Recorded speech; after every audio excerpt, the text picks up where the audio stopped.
Bismillahirrahmanirrahim. Assalamualaikum warahmatullahi wabarakatuh. Mohon izin Pak, sebelumnya izin memperkenalkan diri.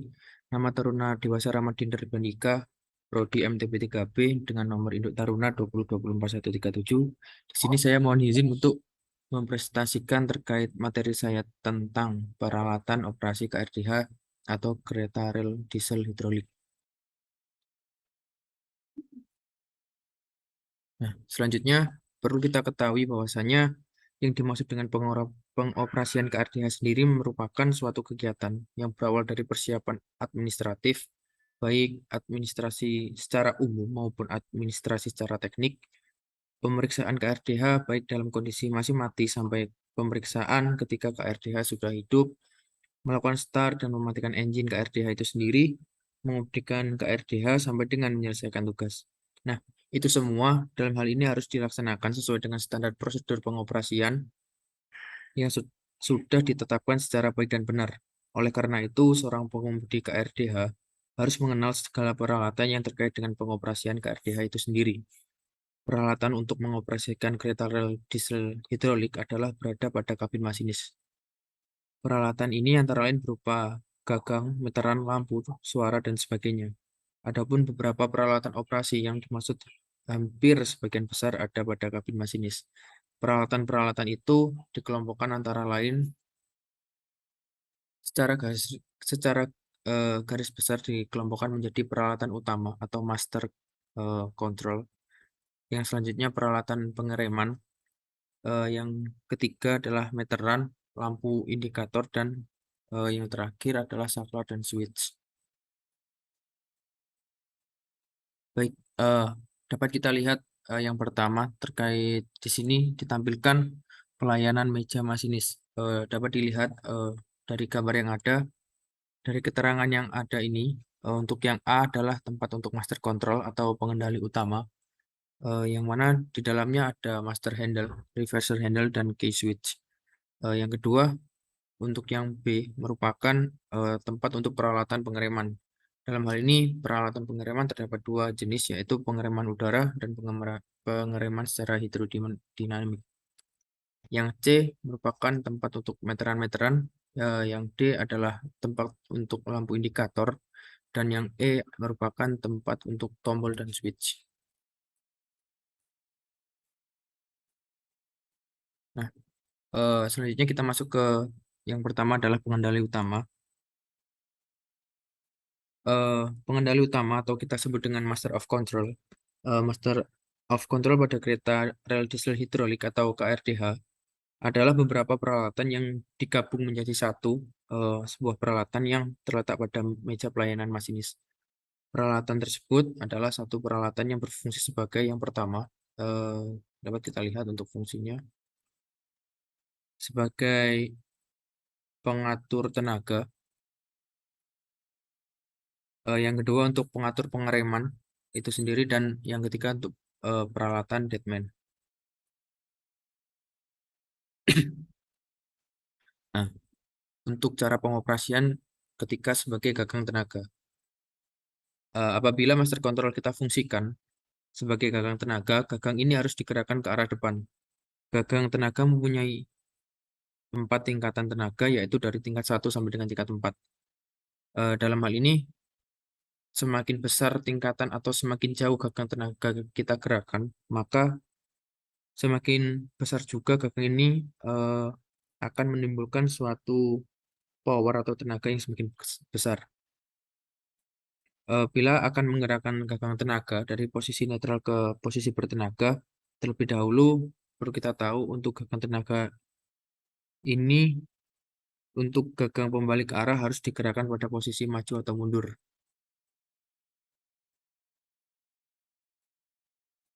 Selanjutnya, sebagai gagang pengiriman hidrodinamik.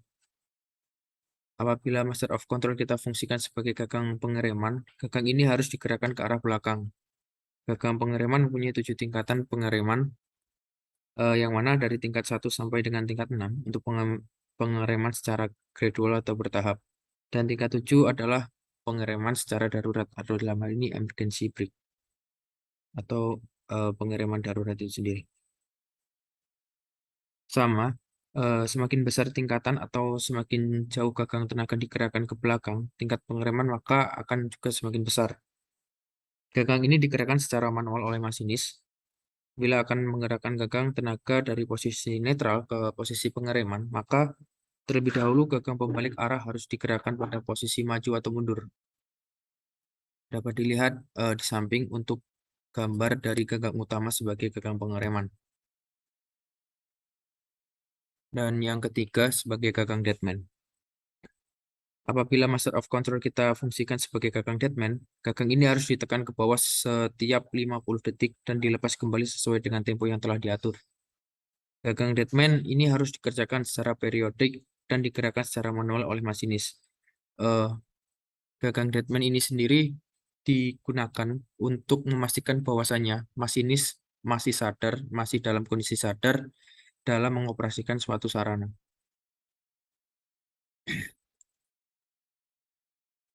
Yang selanjutnya pembalik arah atau reversing handle. Nah, peralatan ini mempunyai fungsi sebagai pengatur arah gerakan dari kereta, yaitu ke arah maju, ke arah mundur, ataupun netral.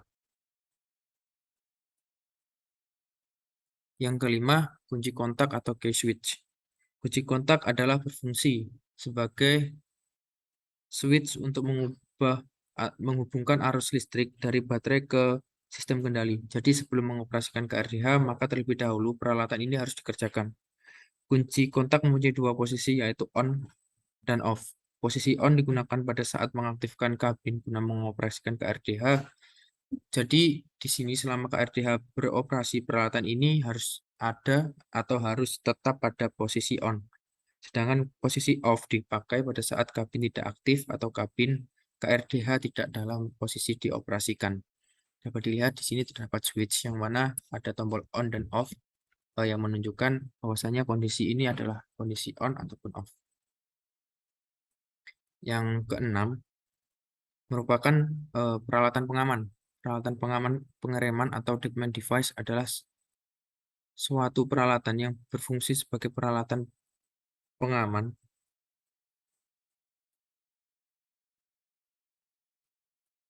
pengereman dan peralatan ini harus selalu dikerjakan oleh masinis.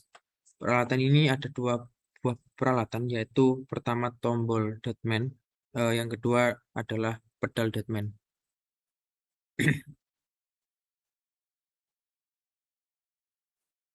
Selanjutnya kita masuk ke eh, peralatan pengereman udara tekan. Eh, pengera- Peralatan pengereman udara tekan.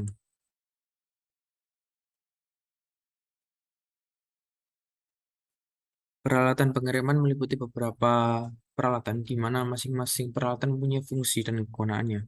Adapun jenis dari peralatan pengereman tersebut antara lain yaitu yang pertama automatic brake valve atau gagang pengereman udara. Yang kedua emergency brake valve atau katup pengereman darurat. Eh, untuk automatic brake valve atau gagang pengereman udara, katup pengereman udara ini mempunyai beberapa posisi sesuai dengan penggunaannya. Yang mana posisi ini dilihat yang pertama masuk ke dalam posisi pengisian atau filling, yang kedua posisi jalan atau running, yang ketiga posisi netral, yang keempat posisi pengereman atau application, yang kelima posisi pengereman darurat.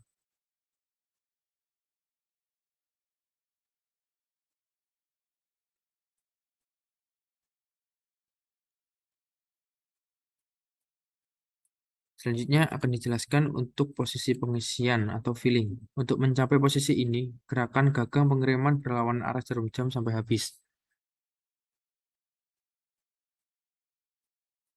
Posisi ini digunakan ketika KRDH hidup dan mengisi udara pada sistem pengereman.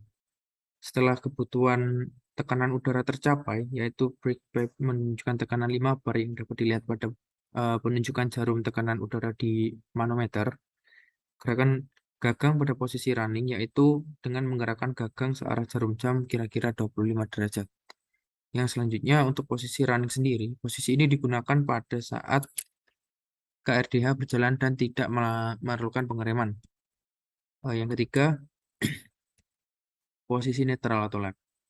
Posisi ini katup main reservoir dan brake pipe tertutup, sehingga brake valve tidak bisa digunakan atau terblokir. Posisi ini digunakan apabila kabin tidak dioperasikan dan ditinggal. Misalnya pada saat masinis pindah kabin, untuk mencapai posisi ini, gerakan gagang kira-kira 18 derajat dari posisi running. Selanjutnya, untuk posisi pengereman darurat, atau dalam hal ini emergency, pengereman darurat digunakan ketika kereta memerlukan pengereman dengan reaksi yang sangat cepat atau yang cepat. Posisi ini berada pada daerah setelah full application sampai dengan kira-kira 18 derajat berikutnya, yaitu dengan cara menggerakkan gagang pengereman berlawanan arah jarum jam setelah full application. Pengereman darurat bisa terjadi melalui beberapa peralatan, yaitu yang pertama gagang pengereman udara atau automatic brake, yang kedua deadman device, yang ketiga untuk katup darurat. Nah, kita masuk untuk katup darurat. Katup darurat ini merupakan berhubungan langsung dengan brake pipe.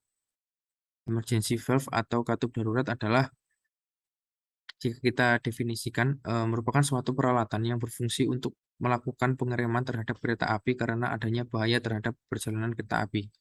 Peralatan ini dipasang pada yang pertama pada kabin masinis dan yang kedua untuk ruang penumpang. Dapat dilihat pada gambar di samping untuk katup darurat. Yang pertama pada kabin masinis, yang kedua katup darurat pada ruang penumpang.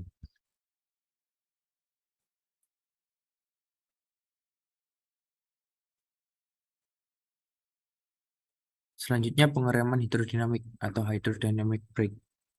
Pengereman jenis ini adalah sistem pengereman yang menggunakan transmisi hidrolik sebagai media pengerem.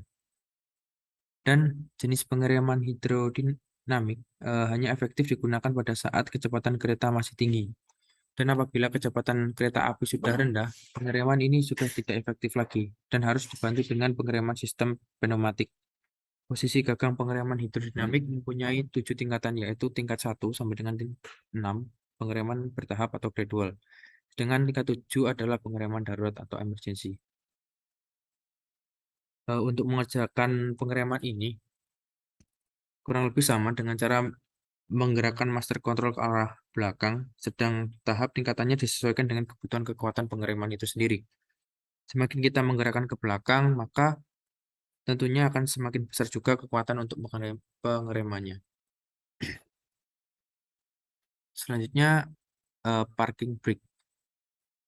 Jenis pengereman parking adalah termasuk jenis pengereman pneumatik. Pada saat KRDH hidup dan rem parkir tidak dikerjakan, maka silinder rem terisi udara, sehingga menekan bekas pada tread brake, sehingga blok rem terlepas dari roda, yang berakibat rem terlepas. Akan tetapi, bila rem parkir dikerjakan, udara yang ada pada silinder rem terbuang, sehingga bekas kembali mengerjakan mendorong rem menekan roda dan berakibat rem bekerja. Dapat dilihat di samping merupakan sistem bagaimana cara kerja dari mulai tekanan udara masuk silinder dengan rem terlepas, sehingga dalam hal ini dapat dilihat untuk remnya dapat bekerja.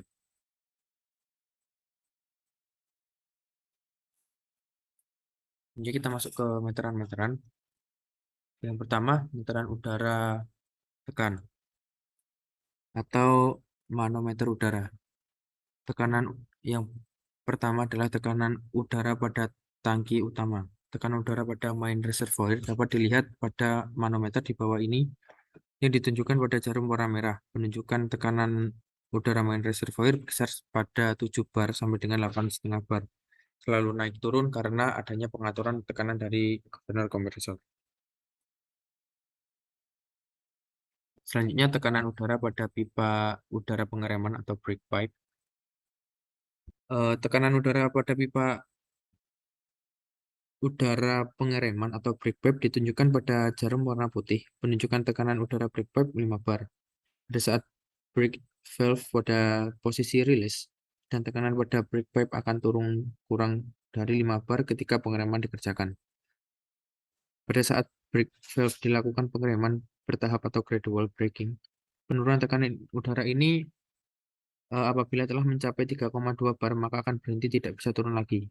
Nah, tetapi di sini akan berbeda apabila kita menggunakan atau kita mengerjakan emergency valve brake, yang mana tekanan pada brake pipe bisa sampai dengan tekanan 0 bar. Karena apabila kita mengerjakan emergency valve, berarti kita membuang secara langsung udara yang ada pada brake pipe.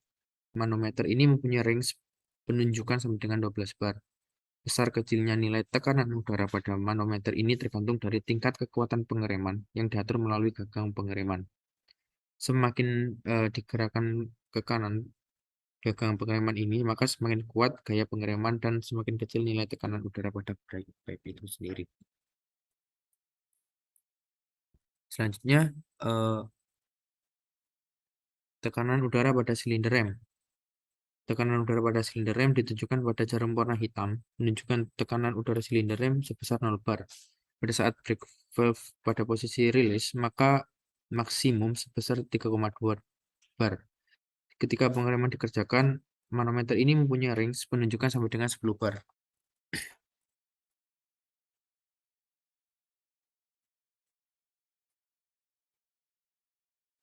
Selanjutnya, meteran tegangan listrik voltmeter. Meteran tegangan listrik voltmeter digunakan untuk memantau tegangan listrik yang dihasilkan oleh alternator. Penunjukan voltmeter ini mempunyai range sampai dengan 400 volt. Selanjutnya, untuk meteran arus listrik ampermeter. Peralatan ini berfungsi untuk memantau arus listrik yang dihasilkan oleh alternator. Penunjukan ampermeter ini mempunyai range sampai dengan 100 ampere. Mohon maaf, ini ada typo. Dalam hal ini dapat dilihat untuk range-nya sampai dengan 100. Yang selanjutnya untuk meteran bahan bakar. Tentunya untuk meteran bahan bakar sendiri sama seperti pada umumnya kendaraan-kendaraan yang ada di dunia. Bahwasanya peralatan ini berfungsi untuk memantau persediaan bahan bakar pada tangki bahan bakar. Penunjukan pada meteran ini hanya memberikan informasi bahwa persediaan bahan bakar dalam tangki kosong untuk E isi setengah atau setengah, kelihatan setengah, dan isi penuh itu full atau F. Penunjukan kecepatan atau di sini meteran untuk penunjuk kecepatan atau speedometer. Peralatan ini berfungsi untuk memantau kecepatan kereta api agar sesuai dengan kecepatan yang diinginkan atau kecepatan yang tercantum dalam aturan pengoperasian. Selanjutnya kita masuk ke lampu indikator. Dalam hal ini, lampu ini memberikan peringatan kepada masinis bahwa peralatan tersebut di bawah ini bekerja. Peralatan yang bisa diindikasikan oleh lampu ini antara lain seperti halnya pintu kanan terbuka, pintu kiri terbuka, footstep kanan kerja, footstep kiri kerja, master control 1 on, master control 2 on, master control 1 gangguan, master control 2 gangguan, baterai, rem parkir kerja, deadman bekerja, engine kerja, engine mati. Dan yang terakhir untuk saklar dan tombol. Saklar dan tombol ini berfungsi untuk mengerjakan beberapa peralatan kendali seperti yang ada pada gambar di samping ini. Untuknya saklar lampu ini berfungsi untuk mengerjakan beberapa fungsi lampu antara lain penerangan ruang penumpang, penerangan kabin masinis, lampu sorot. Untuk tombol pembersih kaca, ada tombol wiper, tombol wash. Yang ketiga ada tombol pintu untuk membuka pintu kiri dan pintu kanan. Yang keempat ada tombol footstep, itu sama footstep kiri dan footstep kanan. Yang kelima ada tombol klakson, yang keenam ada tombol pengatur sirkulasi udara atau fan. Yang ketujuh tombol pengatur suhu udara atau AC. Yang kedelapan tombol engine start. Yang kesembilan tombol engine stop. Yang ke-10 tombol reset. Yang ke-11 tombol baterai. Yang ke-12 tombol lampu semboyan. Sekian presentasi yang dapat saya berikan. Apabila ada kurang lebihnya, saya mohon maaf yang sebesar-besarnya. Saya akhiri. Wabillahi taufiq wal hidayah. Wassalamualaikum warahmatullahi wabarakatuh.